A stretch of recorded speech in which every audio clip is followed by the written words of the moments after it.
भाषा संस्कृतम् मृदुलभाषा संस्कृतम् मृदुल मधुर मनोहरामृततुल्य भाषा संस्कृतम्। आज की संस्कृत कक्षा में आप सबका स्वागत है और आज हम जानेंगे संस्कृत में अनुवाद कैसे बनाते हैं। हमने पिछले कई लेक्चर में सीखा अनुवाद के अंगों को और इसके बाद हमने लकार संबंधी अनुवाद को जाना कि कैसे किसी वाक्य को देखकर पता चल जाएगा कि ये किस लकार से संबंधित है। तो इस प्रकार अनुवाद की श्रृंखला बहुत लंबी है और अब हम जानेंगे कारक विभक्तियों के अनुसार कि हमारे अनुवाद के क्या नियम हैं। तो अब हम आगे बढ़ते हैं।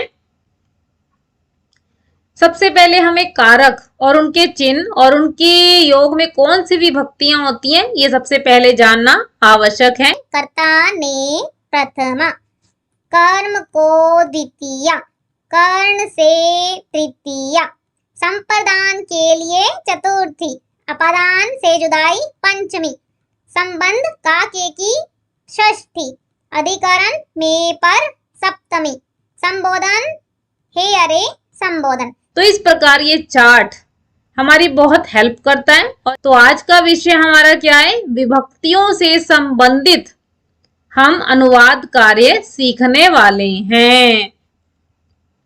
तो हमें सबसे पहले क्या करना होगा? कुछ शब्द रूपों का ज्ञान हमें होना आवश्यक है। तत्का पुल्लिंग और स्त्रीलिंग के माध्यम से बहुत सारे शब्द रूप बना सकते हैं और उनके द्वारा हम अनुवाद कार्य बहुत सरलता से कर सकते हैं। तो चलिए, पिछले लेक्चर में तो कई बार कर चुके हैं और यहाँ पर भी एक बार रिवाइज करके आगे बढ़ते हैं। प्रथमा स तौ ते, तम तौ तान, तेन ताभ्याम तै। चतुर्थी क्या है? तस्मै ताभ्याम तेभ्यः। पंचमी क्या है? तस्मात् ताभ्याम तेभ्यः। षष्ठी तस्य तयो तेषां, तस्मिन् तयोः तेषु। तो इस प्रकार ये आपका तत् का पुल्लिंग शब्द रूप चला है। तो इसके बाद आपने बहुत सारे शब्द रूपों को जाना। आप एतत् का बना सकते हैं। इसके बाद हमने किम का शब्द रूप चलाया। आप सर्व का बना सकते हो क्योंकि सर्व भी पुल्लिंग, स्त्रीलिंग और नपुंसकलिंग तीनों से चल सकता है। एक संख्या के लिए आप बना सकते हो। इसी के माध्यम से हमने संज्ञा अकारांत शब्द रूपों को भी जाना था, जैसे राम, बालक, यजत। ठीक है स्टूडेंट्स, तो अब हम देखते हैं स्त्रीलिंग शब्द रूपों को। प्रथमा कैसे चलेगी? सा ते ताः, ताम ते ताः, तया ताभ्याम ताभि, तस्यै ताभ्याम ताभ्यः। पंचमी तस्याः ताभ्याम ताभ्यः। षष्ठी तस्याः तयोः तासां। सप्तमी तस्यां तयोः तासु। तो इस प्रकार आपने स्त्रीलिंग शब्द रूपों को जाना।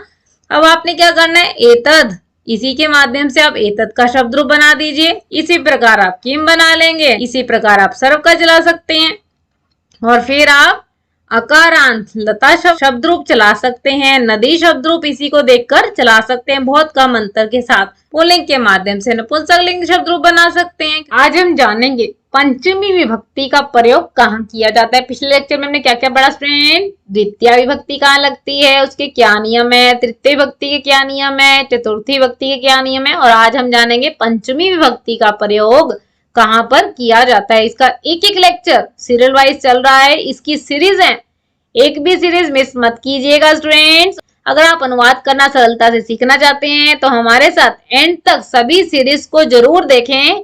तो अब हम जानते हैं पंचमी विभक्ति का प्रयोग कैसे बनता है। यहाँ पे अपादान से जुदाई, कौन सी विभक्ति? पंचमी विभक्ति। ठीक है, तो अब हम कुछ शब्द रूपों में जान लेते हैं। वैसे तो अभी अपने आपने देखा तत् का पुल्लिंग और स्त्रीलिंग शब्द रूप चलाया, उसमें हमने उसके माध्यम से कई शब्द रूप चला लिए। ठीक है, परंतु फिर भी हम एक बार सिर्फ पंचमी विभक्ति का अभ्यास करेंगे। पुल्लिंग में, नपुंसकलिंग में, स्त्रीलिंग में या इकारांत उकारांत में किस प्रकार से चलता है। तो देखिए स्टूडेंट्स कैसे बनाएंगे। देवः क्या बना? देवात्। साथ साथ बोलते जाना स्टूडेंट्स। छात्रः छात्रात्, नरेशः नरेशात्, नायकः नायकात्। ठीक है, गायक गायकात्, लेखक लेखकात्, कृषकः कृषकात्, गजः गजात्। और नपुंसक लिंग में तो सेम ही बनते हैं आपके, ठीक है। बालिका, अब यहाँ पर अब देखिए पंचमी और षष्ठी का एक वचन की विशेषता ये है कि सिर्फ पुल्लिंग का आपको अलग से याद रखना है। उसके बाद आपकी कारांत उकारांत कोई भी शब्द रूप है तो वहां पे पंचमी और षष्ठी एक वचन में सेम होती है। बालिकायाः, महिला की कैसे बनाओगे, महिलायाः। लता लतायाः, ठीक है। ऐसे नदी कैसे बनाओगे, देखिए ई की मात्रा को आपने हटाना है, हलंत डाल दिया, जो अक्षर आधा नहीं लिखा जाता उसके पैर में हलंत डाल देते हैं। नद्याः, जननी जनन्याः, देवी देव्याः। तो इस प्रकार ये षष्ठी विभक्ति का प्रयोग करना है। अब इकारांत वाला पुल्लिंग देख लेते हैं, मुनेः, कवेः, रवेः, इस प्रकार आपको प्रयोग करना है। साधो, भानो, प्रभो, ठीक है स्टूडेंट्स, बंधो। हम पंचमी विभक्ति के नियम देख लेते हैं। बही माने बाहर, तो इसमें हम कौन सी लगाएंगे, पंचमी विभक्ति, जैसे घर से बाहर, ठीक है। क्या बनाओगे आप, घर से बाहर, स्कूल से बाहर, मंदिर से बाहर। अनेक प्रकार के वाक्य का निर्माण स्वयं भी आप करें, करके अभ्यास करें। गृहात लगाइए, अभी सीखिए ना आपने, गृहात बही, घर के बाहर, गृहात घर से बाहर उद्यान है, बगीचा है, पार्क है, गृहात बही उद्यानम अस्ति, ठीक है। विद्यालय के बाहर कैसे बनाओगे, विद्यालयात बही, ठीक है। तो इस नेक्स्ट देखते हैं कौन सा नियम है, जिस व्यक्ति से नियम पूर्वक पढ़ा जाए। अब गुरु से पढ़ते हैं, अध्यापक से पढ़ते हैं, माता से, पिता से, भाई से, बहन से, जिससे भी हम अध्ययन करते हैं वहां पे हम क्या लगाएंगे, पंचमी विभक्ति। मान लीजिए मैं लगाती हूँ, मैं अध्यापक से पढ़ता हूँ, ठीक है, मैं अध्यापक से पढ़ता हूँ। क्या बनाओगे आप इसका, जिस किससे पढ़ रहे हो आप यहाँ पे, अध्यापक, इसमें लगाइए पंचमी, क्या बनाई थी, अध्यापकात, ठीक है। ऐसे अगर यहाँ पे हम आचार्य लगाएंगे तो आचार्यात, कुछ भी। यहाँ गीता पढ़ता हूं तो गीताम पठति, रामायण पढ़ता हूँ रामायणम पठति, व्याकरण पढ़ता हूँ व्याकरणम पठति। अगर मैं है तो आप पठति का प्रयोग नहीं, अगर क्या करोगे, फिर आप पठति की जगह पे हम है ना, इसलिए पठामी प्रयोग करना है, इस चीज का ध्यान रखना है स्टूडेंट्स। अहम अध्यापकात गीता पठामी, व्याकरणम पठामी, ठीक है। माता पिता भाई बहन इन सब में आप जिसे भी अध्ययन कर रहे हैं वहां पे पंचमी विभक्ति का प्रयोग करेंगे। नेक्स्ट देखते हैं, पृथक भाव योगे, पृथक माने अलग होना। अब आप वहां पे नियम को नहीं मिलाएंगे जो आपका पृथक बिना नाना नियम जो था, और इसमें भी हम रिपीट करेंगे।